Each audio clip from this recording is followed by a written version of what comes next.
तोहरा पढ़ाई के नइखे कौनो जोड़ हो। बोलेलू त इंग्लिश के तूर देलू गोड़ हो। तोहरा पढ़ाई के नइखे कौनो जोड़ हो।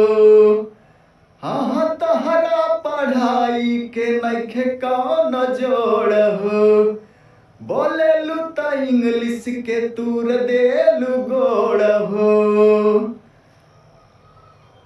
तो ऐसन भाषा से हम पगला गईली हाँ ऐसन भाषा से हम पगला गईली। तब बेची कापी किताब भुज खा गईली।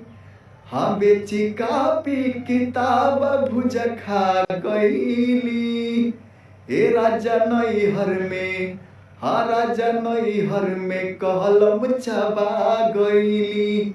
हाँ राजा नैहर में कहलम चबा गईली। बेची कापी किताब भुज खा गईली। ए राजा नैहर में कहलम चबा गईली।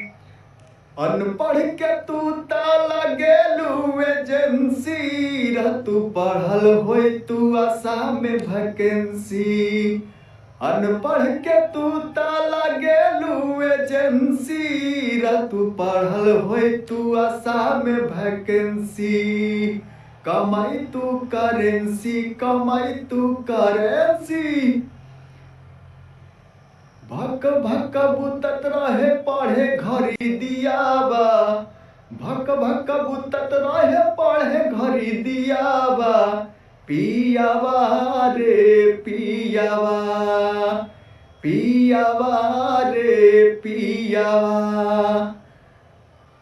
तगती भइल तो से शादी को के का कैली यहो का कैली।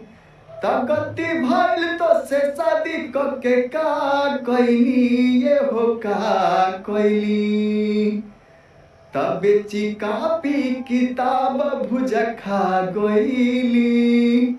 तब बेची कापी किताब भुज खा गईली।